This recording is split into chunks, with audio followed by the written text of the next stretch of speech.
मायागंज नाम के गांव में विकास नाम का एक गरीब आदमी अपनी बीमार पत्नी रचना और बेटी अनु के साथ एक छोटे से घर में रहता था। विकास शहर में एक ढाबे में काम करता था, लेकिन कुछ साल पहले एक सड़क दुर्घटना में रचना के सर पर चोट लगने के कारण वो कोमा में चली जाती है। तब से विकास अपनी बेटी और पत्नी की देखभाल के लिए गांव में आकर बस गया और वहीं पर रहकर मजदूरी करने लगा, जिससे उसे कुछ खास कमाई नहीं हो पाती थी। घर का सारा काम करके अनु को स्कूल छोड़ने के बाद विकास भी मजदूरी के लिए निकल जाता था। एक रोज शाम को जब वो अपने काम से घर लौटता है तो रचना, कोई तो ऐसा सवेरा निकल आए कि तुम अपनी इस नींद से जागकर मुझसे और अनु से बात कर पाओ। अपनी इस नींद से जागो रचना, तुम्हारी बेटी और पति तुम्हारी ढेर सारी बातें सुनने के लिए बेकरार हैं। इसके बाद विकास मजदूरी के मिले हुए पैसों को अपनी जमा पूंजी में मिलाते हुए कहता है, इतने महीनों की बचत के बाद मेरे पास अभी तक केवल 20,000 ही जमा हो पाए हैं। न जाने कब ये 2 लाख होंगे और मैं अपनी रचना का इलाज करवा पाऊंगा।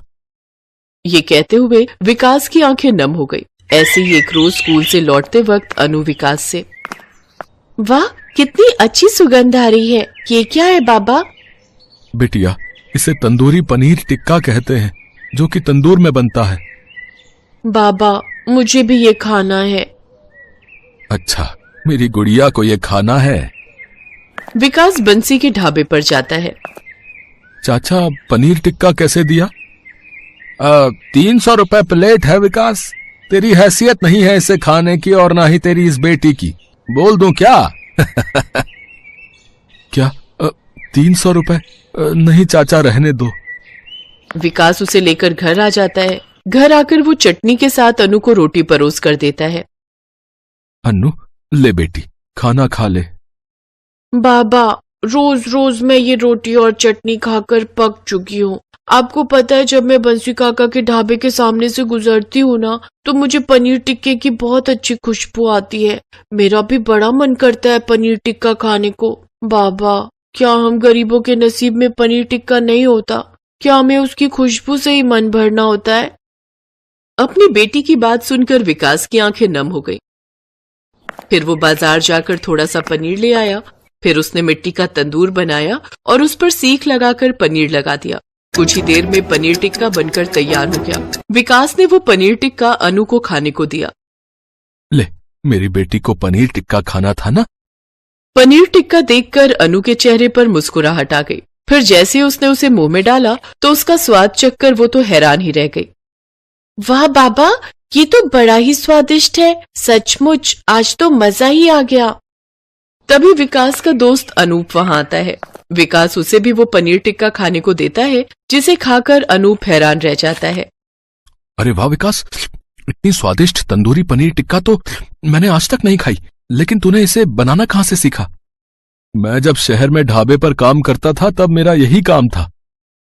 तो ये काम तू गांव में रहकर भी तो शुरू कर सकता है। देख, अगर तू ये बनाकर बेचेगा ना, तो फिर देखना तू कैसे नोट छापता है। माँ कसम, आज तक किसी ने भी ऐसा लाजवाब तंदूरी पनीर टिक्का नहीं खाया होगा। हाँ। अनूप की ये बात विकास को बहुत पसंद आई, लेकिन उस काम को शुरू करने के लिए उसे कुछ पैसों की जरूरत थी। लेकिन इस काम के लिए पैसों की जरूरत होगी और मेरे पास जमा पूंजी के नाम पर केवल वो पैसे हैं जो मैंने रचना के इलाज के लिए रखे हैं। देख विकास, अगर तूने ये काम शुरू कर दिया ना, तो उन पैसों से 4 गुना पैसे कमाएगा तू। अगर ऐसा नहीं हुआ ना, तो अपने डूबे हुए पैसे तू मुझसे ले लियो। बस मुझे भी अपने साथ काम पर रख ले यार अब। हाँ। अपने दोस्त की बात मानकर विकास ने तंदूरी पनीर टिक्के का काम शुरू कर दिया और उसने राम का नाम लेकर मिट्टी का बड़ा सा तंदूर लगाया और उसमें पनीर टिक्का बनाकर बंसी के दाम से आधे दाम में बेचने लगा। अरे भाई साहब, कैसे है पनीर टिक्का की प्लेट? 150 रुपए प्लेट बहन जी। ठीक है, 2 प्लेट लगा दीजिए। अरे वाह, क्या लाजवाब स्वाद है। इतना स्वादिष्ट तो मैंने आज तक नहीं खाया। देखते ही देखते उसके पास ग्राहकों की भीड़ लगनी शुरू हो गई।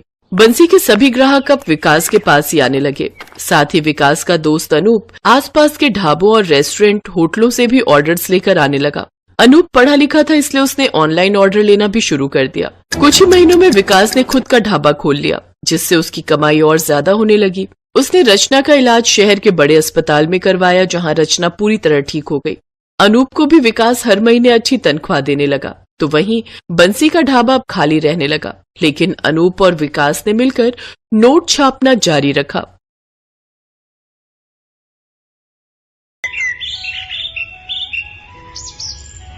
नूरपुर गांव में रहने वाली सीमा और अंकु 2 भाई बहन थे। वो बचपन से ही अनाथ थे। उनके माता पिता का देहांत कई साल पहले हो गया था। वो दोनों कूड़ा बिनने का काम करते थे। दीदी, बहुत दिन हो गए, कुछ अच्छा नहीं खाया, आज कुछ अच्छा सा खिला दो। बस इतनी सी बात, चलो मैं खिलाती हूँ। दोनों कल्लू हलवाई की दुकान पर गए और एक एक समोसा खाया। आज तो मजा ही आ गया दीदी, अगर ऐसा ही खाना रोज मिल जाए तो मजा ही आ जाए। नहीं भाई, रोज रोज हम ये अमीरों वाला खाना नहीं खा सकते। हमारे पास जितना है उसी में संतुष्ट रहना सीख। कुछ रोज बाद उस गांव में तेज बारिश आई और उनकी झोपड़ी बह गई। उनके पास जो भी सामान था वो बारिश में बह गया। दीदी आप रो मत, हम सेठ को जाकर बताते हैं तो वो हमारी कुछ न कुछ मदद जरूर करेंगे। वो खड़ूस कहीं का सेठ, वो तो एक नंबर का लालची है। भला वो हमारी क्या मदद करेगा। चलो तो दीदी एक बार हम उनको अपनी परेशानी बताते हैं। उनका सेठ बड़ा ही खड़ूस था। वो हमेशा उनको कबाड़ के बेहद ही कम पैसे देता था। कुछ देर बाद वो दोनों सेठ के घर पहुँचे और सीमा ने मालिक से कहा, सेठ जी कुछ पैसे चाहिए, खाना खाना है। बारिश में हमारा घर और सब सामान बह गया। हम जल्दी कबाड़ा बिनकर आपके पैसे लौटा देंगे। तभी सेठ की पत्नी उर्मिला भी वहाँ आ जाती है। उर्मिला बहुत ही बुरे स्वभाव की थी। पैसे क्या पेड़ पर उगते हैं? सेठानी जी आप जो कहोगे मैं करूँगी। मेरा छोटा भाई है, इसे लेकर मैं कहाँ जाऊँगी। आपकी दुकान के बाहर जो टीन का छप्पर है उसके नीचे ही रह लेंगे। ठीक है रह लेना, लेकिन दुकान के बाहर क्यों? यहाँ हमारे तबेले में रह लेना, लेकिन उसके बदले में तुम्हें मेरे घर का सारा काम करना होगा। रहने के साथ 2 वक्त की रोटी भी दूंगी तुम दोनों को। बोलो मंजूर है? ठीक है मालकिन, मुझे मंजूर है। बारिश का मौसम था। दोनों भाई बहन तबेले में जो खाली जगह थी वहाँ बोरा बिछाकर सो जाते हैं और अगली सुबह घर का सारा कामकाज निपटाकर कूड़ा बिनने के लिए निकल जाते हैं। दीदी आज सेठानी के घर पकवान बनने की बहुत ही अच्छी खुशबू आ रही है। लगता है कचौड़ी बन रही है। आज तो मजा ही आ जाएगा कचौड़ी खा के। मैं तो सोच रही हूँ जल्दी से थोड़े से पैसे इकट्ठे हो जाएं, फिर हम अपनी झोपड़ी फिर से डाल लेंगे। तब तुम्हारी ये बहन तुम्हें अपने हाथों से कचौड़ी बनाकर खिलाएगी। कुछ देर बाद सेठानी 4 सूखी रोटी और रात की दाल लाकर उन्हें थमा देती है। सेठानी आप तो कचौड़ी बना रही थी। अंकु कब से उसकी ताक में बैठा था, उसका बहुत मन था। चुप कर, तू ये अमीरों का खाना है और तुम जैसे भिखारियों के लिए नहीं है। चुपचाप से ये दाल रोटी खाओ और फिर सो जाओ। सुबह 4 बजे उठकर गाय भैंस को चारा भी डालना है तुम लोगों ने। सेठानी वहाँ से चली गई। सीमा और अंकु की आंखों में बासी खाना देखकर आंसू आ गए। फिर सीमा ने अंकु से कहा, तू मत रो छोटे, मैं जल्दी तुझे कचौड़ी बनाकर खिलाऊंगी। दिन भर काम करके भूख लगी थी, इसलिए उन्होंने बासी खाना खा लिया और फिर तबेले में सो गए। अगले दिन घर का काम निपटाकर जब वो कूड़ा बिनने गए तो अंकु ने वहाँ एक चमकती हुई चीज देखी। दीदी यहाँ आओ, देखो तो ये क्या है। सीमा ने जब उसे बाहर खींचा तो देखा वो एक बहुत ही सुंदर कढ़ाई थी। ये कढ़ाई, ये भला हमारे किस काम की? लेकिन बाजार में बेचकर पैसे जरूर मिल जाएंगे। हाँ लेकिन नहीं, हम इसे बेचेंगे नहीं। जब हमारी झोपड़ी बन जाएगी तब मैं अपने भाई को इसमें कचौरी बनाकर खिलाऊंगी। वो दोनों छुपकर उस कढ़ाई को तबेले में ले आए।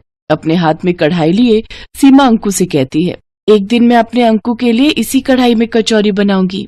दीदी मेरा मन तो अभी भी बहुत कर रहा है कचौड़ी खाने का। काश कि कोई जादू हो जाए और ये कढ़ाई कचौड़ी से भर जाए। उसके इतना कहते ही वो कढ़ाई कचौड़ियों से भर गई। दोनों भाई बहन ये चमत्कार देखकर हैरान थे।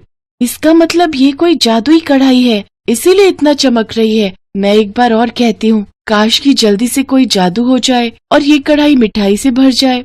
उसी पल वो कढ़ाई मिठाई से भर जाती है। दीदी इसमें तो सचमुच मिठाई आ गई। मुझसे तो अब इंतजार नहीं हो रहा। सेठ सेठानी भी सो गए हैं। चलो अब जल्दी से ये खाना खा लेते हैं। उन दोनों ने सेठानी का दिया हुआ खाना भैंस को डाल दिया और पेट भरकर वो पकवान खाए। फिर उस कढ़ाई को ले जाकर तबेले में घास के नीचे छुपा दिया।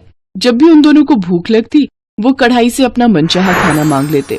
साथ ही सेठानी का दिया हुआ बासी खाना गाय भैंस को डाल देते। अगले दिन उन दोनों की सेहत को देख सेठानी अपने कमरे में सेठ जी से कहती है, इन दोनों को तो मैं बासी खाना देती हूँ, फिर भला इनकी सेहत पर कोई असर क्यों नहीं हो रहा? ये दोनों तो दिन पर दिन फूलते ही जा रहे हैं। सही कहा भाग्यवान। मैं भी देख रहा हूँ कि कुछ दिनों से इनकी सेहत बहुत अच्छी हो गई है। कहीं ऐसा तो नहीं कि कबाड़ बीनते हुए इनके हाथ कोई खजाना लग गया हो। तुम इन पर नजर रखना शुरू कर दो। इसके बाद सेठानी ने उन पर नजर रखना शुरू कर दी और उसे उनकी उस जादुई कढ़ाई के बारे में पता चल गया। भाई, आज जो तेरा मन है इस जादुई कढ़ाई से मांग ले। काश की कोई जादू हो जाए और ये कढ़ाई मैगी से भर जाए। पल भर में ही वो कढ़ाई ढेर सारी मैगी से भर जाती है। दोनों भाई बहन बड़े मजे से उसे खाते हैं। अच्छा, तो ये वो जादुई कढ़ाई है जो इन गरीबों को अमीरों वाला खाना देती है। इससे तो मुझे चुराना ही होगा। अगले दिन मौका मिलते ही सेठानी ने वो कढ़ाई निकाल ली। देखो जी, ये उन बच्चों की सेहत का राज, ये जादुई कढ़ाई जिसे मैं चुरा लाई। अब देखो, मैं तुम्हारे लिए गर्मा गर्म पकवान बनाती हूँ। ए जादुई कढ़ाई, अपना जादू दिखा और हमारे लिए बिरयानी बना दे। अरे वाह, ये तो कमाल हो गया। अब तो तुम्हें कभी खाना बनाना ही नहीं पड़ेगा। तुम्हारी मेहनत भी बचेगी और राशन पानी का खर्चा भी। बिरयानी खाकर तो सचमुच मजा ही आ गया। अब बस गर्मा गर्म दूध मिल जाए तो फिर तो मजा ही आ जाए। लो, अभी लो। ए जादुई कढ़ाई, जल्दी से गर्मा गर्म दूध दे दे। गरम दूध देख सेठानी ने कहा, ए जादुई कढ़ाई, हमारे यहाँ हमेशा ही गरम गरम दूध की नदियाँ बहती रहे। तभी पूरे घर में गर्मा गर्म दूध की नदियाँ बहने लगी और सेठ सेठानी के पैर उसमें जलने लगे। अरे बस कर जादुई कढ़ाई, जल्दी से दूध देना बंद कर दे।